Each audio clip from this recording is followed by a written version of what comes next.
Let's get back to that anyway, because there's some interesting stuff in here. Refutations is necessary, but why do we need to name those we refute? There's no need, right? Our methodology. There are many of us, including like us. Isn't that funny? Like we name these guys. If we're talking about anyone, we name them. It's becoming a thing. It's always been a thing for some people, but they won't name names, right? Right. Like Yasser Qadi years ago, he would say David Wood. He's an evil, repulsive, vile jerk and stuff like that. Whereas now, more recently, it's I'm not even going to dignify them by naming their names, but there is one who's so awful. He tried to kill his own father with a hammer. It's like, okay, everyone knows who you're talking about. But hey, they act like we're Voldemort or something. As long as we don't name them, then they won't appear. Well, you can't stop us. We did a response to Sheikh Uthman because he did a response to Coley on TikTok, and he actually had blurred out Coley's TikTok handle. He don't want anyone to know. By the way, that's why they don't want us. That's why they don't, right? They understand they have Muslim viewers, right? Sheikh Yasser Qadi. They all understand this. They have Muslim viewers, and they're worried if you say David Wood or inspiring philosophy or something like that, someone's going to be like, "Oh, let me go check out what this guy's saying," and they're going to leave Islam. They're going to leave Islam. They're terrified of that. I mean, they're terrified of that. So we just won't name them, and we'll make it harder to find them. Are they That'll wrong? save the da'wah. Are they wrong? No. Including myself, that when we start off, we have no idea about the methodology of giving da'wah. We think that, because we've spoken to someone about Tawheed, boom, we're da'is. Very true. Yeah. And even da'is is incorrect. It's du'at. Okay. Understand the terms. We'll call it da'is. Tell us. And so this is a very important stream, inshallah. This is something I really want to discuss with the brothers. Okay. And, we need to understand where we're going wrong and how to bring it back. Because at the end of the day, okay, we're killing the message. Yes. Especially with what we have seen in the last couple of weeks, mashallah, with John Fontaine, mashallah, taking on the biggest of the idiots. Okay? The biggest of the idiots. Didn't he just say, like, let's not use that kind of like harsh language when we're attacking? But David Wood's an idiot, but we're not going to name Voldemort. Like, break your rule right away, bro. What are you thinking? And since then, okay, how many times have we seen brothers talking about the Bible, talking about this and this and this? When was the last time? Let's be honest, ya ikhwah. When was the last time a da'i put on a stream, okay, and said to people, "Come to Islam, tell me why you're not a Muslim," right? That being the main essence. Hey, call in. We'll answer that. Yeah. No, guys, honestly, if they ever do that, go on there. All of you guys have been watching us. You've been watching a lot of these streams. Do that. Go on there and start throwing things like the Islamic dilemma. Bring up Muhammad and Aisha. Bring up the fact that there's no evidence for Islam. Bring up the Al-Zut. Bring it all up, because we're not afraid of them. We're not afraid of their bad arguments. You shouldn't be either.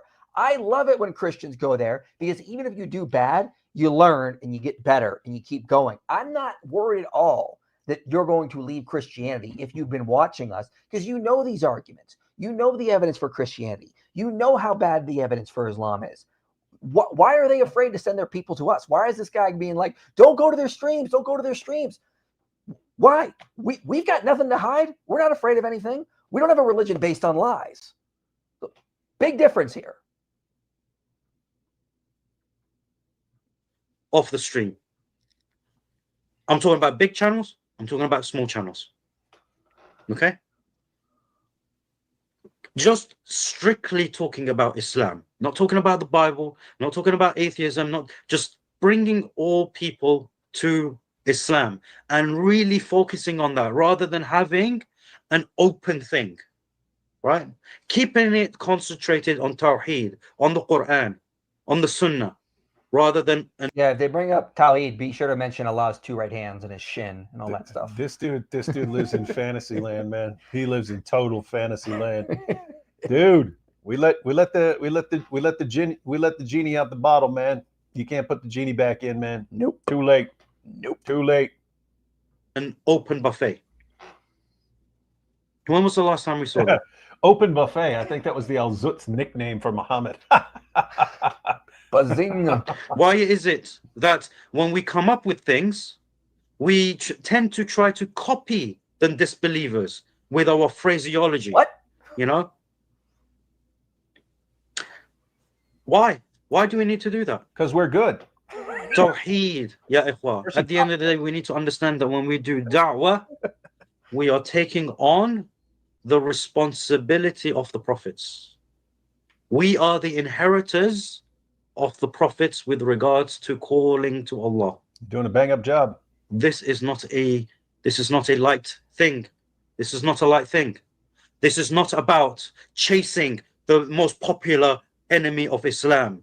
You know, chasing around, you know, driving around, trying to find this person. You were the last person mentioned. I assume it is. Most popular enemy. Oh boy. Trying to find that person, having a debate every week or every month. Okay? When you refute someone online, okay? If someone brings you an argument and you refute them, you don't go, oh, you've been smashed, bruv, right? You're just winning points. That's your ego. It's got nothing to. Where is this from the Sahaba? Where is this from the Rasulullah? Look at this. I mean, on the one hand, you pointed out he's being a hypocrite, right? He's tossing around insults, but saying don't come at people like that. Exactly. But he doesn't get it. Yemenite. Listen to this. If you don't hear anything else, listen to this. The reason people like Muhammad Hijab and Ali Dawah and these kinds of guys are extremely popular, they understand their audience and they cater to their audience. They know there's this big world of Muslims out there who only respond to, oh, me stronger than you, me humiliate you. They don't care what the argument is. They don't care if it's a good argument. You could be saying the stupidest stuff ever and they'll love you. You don't even have to use real words. You can just say, bibbidi, bobbidi, bobbidi, boobidi, they've been humiliated, and they'll cheer. Yay! Oh my goodness, he's so strong. Pretty much. With you, no, we shouldn't be doing that. Here's what we should be doing. Great. Hey, brilliant idea. You do exactly what you're saying. You do exactly what you're saying. Please. And watch how popular you become. And get used to your 6,000 subscribers, bud. And I mean, no one's going to listen to you. I'd argue Islam breeds that mentality of that superiority. I mean, it says that we are the worst of creatures, Surah 98:6. But then it says that in Surah 3, I believe it says that Muslims are the best people that Allah has raised up. Surah 3:7 says, you reject the Quran, you're a person without reason. That breeds superiority complex. That breeds that. And so, like, it's completely different than in Christianity, where we say we're all sinners, we all need grace, we all have fallen short of the glory of God. So we're all on that same playing field. And so it diminishes that superiority complex. I'm not saying it gets rid of it completely, because we're still sinners. But Islam is breeding it with those kinds of verses that are in your Quran. That's why these people gravitate towards narcissists like Muhammad Hijab or Ali Dawah. They're not going to gravitate towards this mentality, because that's what they want to see. I mean, you can't get away from that, because that's what Islam breeds. Yeah. So here's the awkward position. Guess what, Yemenite? You're right in a sense, right? You're right that here's what you're right about. What impresses Muslims is absolutely repulsive to non-Muslims, right? Generally speaking. In other words, when you're thumping your chest and we humiliate, we own them, and meanwhile all you've said is completely idiotic nonsense, but you're still thumping your chest. That's very impressive to the Dawah fans. It's a pathetic joke to everyone else. So you're seeing that and you're going, this is bad. This is bad. And the more we engage with these people and act like this, the more like idiots we look to everyone who's watching, even though it's impressive to Dawah fans. So what's your solution? Well, let's not do that stuff. Well, guess what? If you don't do that stuff, you're never popular with the Dawah fans. You're just not. And so who is going to become popular with Dawah fans? You and your method, or chest thumping humiliator of the kuffar? You already know the answer. So you go ahead, do an experiment. Try it your way for the next 5 years. Please. You're still going to have 6,000 subscribers. Where is this from a tabi'in? Where is this from Imam al-Shafi'i, rahimahullah, who was the best of debaters of time? Okay, when he won so many debates. How many times after he won a debate did he be like, oh, yeah, you know, smash this fool? What is this? You know, beautiful point as well. Another thing is the praises. Stop praising du'at in front of them. Stop it. Okay? This is a danger to us. You are putting a danger. Here's what's amazing. That's all they've got. That's all they got. No, they're just down to chest thumping, right? They're just down to chest thumping and cheering. Oh, you've humiliated. That's all you've got left. And he's saying, hey, that's literally all we've got left. It's all smoke and mirrors, but let's get rid of that. Okay, then you've got literally nothing. You don't even, if you don't even have that, then you've got nothing, man. So, and like, sucks. Gosh, do you have any clue how much it would suck to be a Dawah guy right now? They got a lot to deal with, but like, it sucks, man. But like, we're in like the golden age right now of Christian apologetics and polemics, and these guys, it sucks to be them, man. Man, but like when we do our call-in streams, like we don't say like, yeah, we smashed, we destroyed you. Like last stream, again, we started in when we broke them down and we got them to start questioning Islam. We started inviting them to Christianity. Like that's what we do. So Yemeni is right to an extent that, yeah, there are a lot of these Dawah guys have this mentality of I'm just going to go destroy the kuffar, and then you turn off a lot of people that could have been open.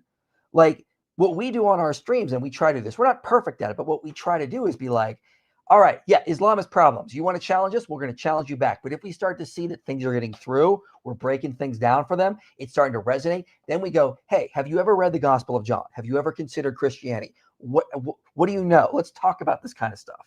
And then you get them to start to go, hey, there's something really here. It's interesting. So we've been very successful in that. Okay, so Yemenite is actually kind of right that the way the Dawah guys sort of act turns people off to Islam, which is great. I have to just say, I mean, it's great the way this is sort of going for them. So I think he is right on some level. He is seeing the problems, but I don't think he's gonna be able to fix it. It's not gonna work. It's unfixable, dude. Unfixable. You guys are arguing about how to fix something that's unfixable, and that's why you can't figure. That's why you can't figure things out. To our man, okay. It's very dangerous to us. We are human beings. We are not above reproach. We are not above corruption. We are not above falling. We've seen that, and it's terrifying. It's terrifying because every single time numbers go up on my YouTube subscribers, every time my number goes up on what do you call it, on my TikTok, I'm asking myself, what is the number that's going to reach that will corrupt me? Which one? Lowest ranking Muslim. It's scary. Okay. It's so. Is he insulting? He's one of the guys who goes around false flagging people. All right. Let's let me see here. You hide user on this channel. Hide user on this channel. Got it. Hey, lowest ranking Muslim. Next time, don't go around false flagging people's stuff. Maybe you wouldn't get blocked from all these channels. Very powerful. Yep. So damn scary. Deal breaker. Okay? Because if we lose ourselves, we lose everything. And we lose ourselves when we lack the remembrance of Allah. And that's the key point. Okay? We are Muslims. We have to remember Allah often. And everything we do has to be in line with that. Okay? Nothing to do with our egos. Nothing to do with debates. We call people to Islam. And the worst thing you guys can do is not learn your religion. That's the worst thing you guys can do, is not learn your religion. It is a damn obligation upon you. We need to understand this. This is an obligation, not upon me because I'm a da'i. Yeah. It's upon me because I'm a Muslim. Please. Yeah. Learn what your book says about our book. Exactly. Learn it. None of you know it. That's None of you know it. That's what we were doing yesterday. We're talking to this poor kid who's just been, we're showing him hadith after hadith or Quran verse after Quran verse.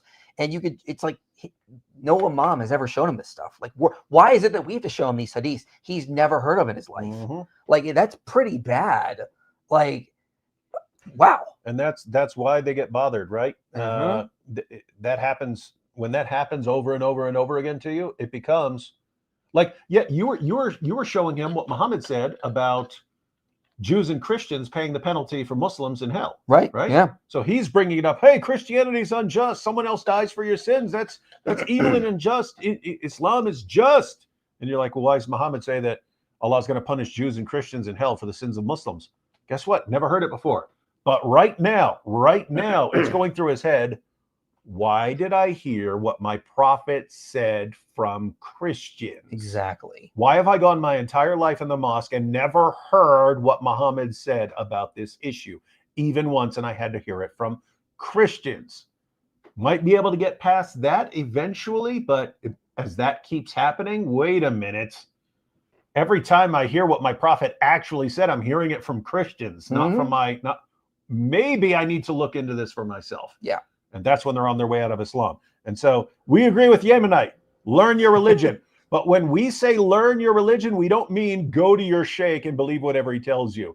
Go to your sources, read your sources, and prepare for shock. Prepare to be shocked at all the stuff that they have filtered out of your religion for you.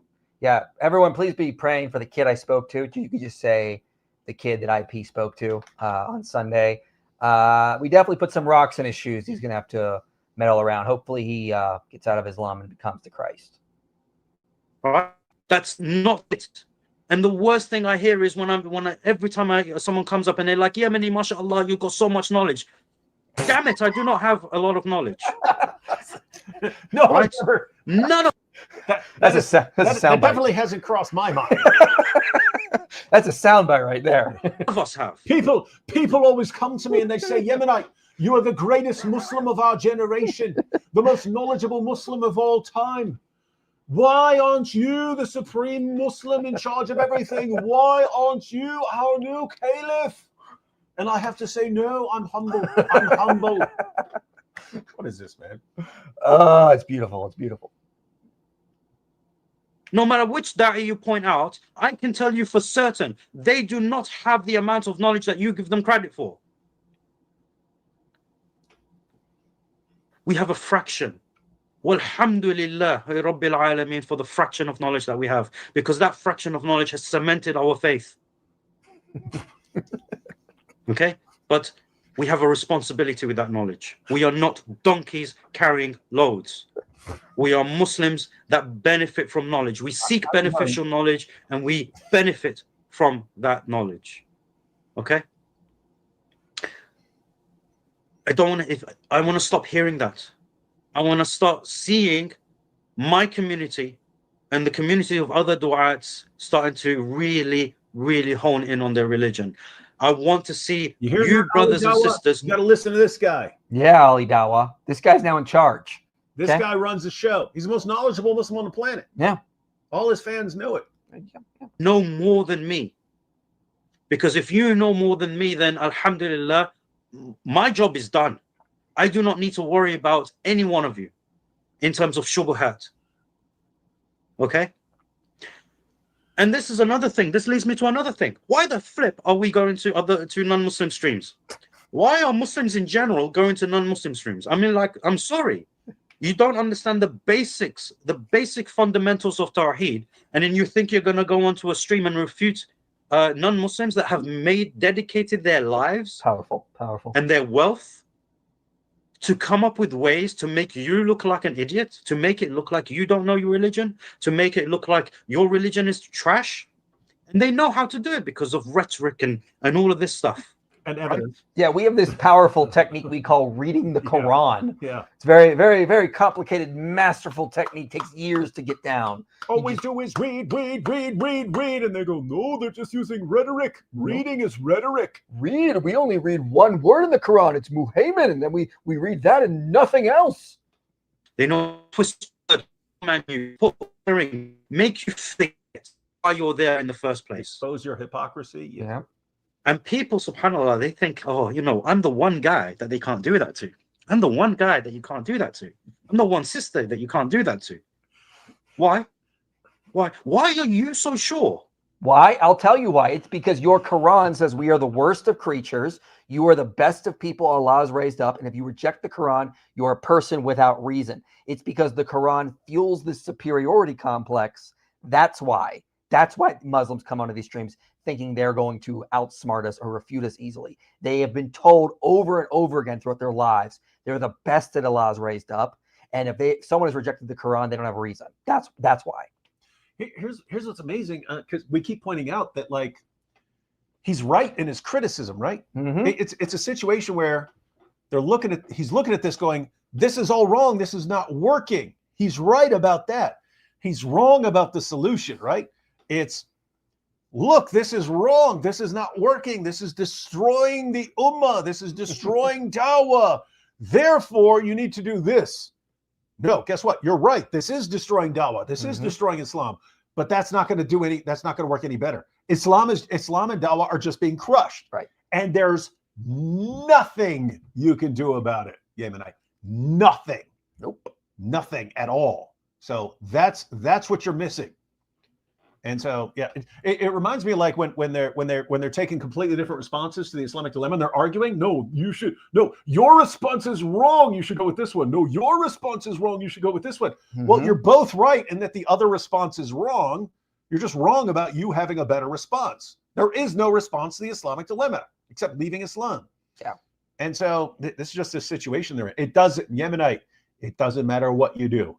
You can thump your chest and call names. You could be the nicest person in the world. You can just sit on your channel, just preaching Tawheed all day long and never interact on the Christian channel. It doesn't matter what you do. You lose.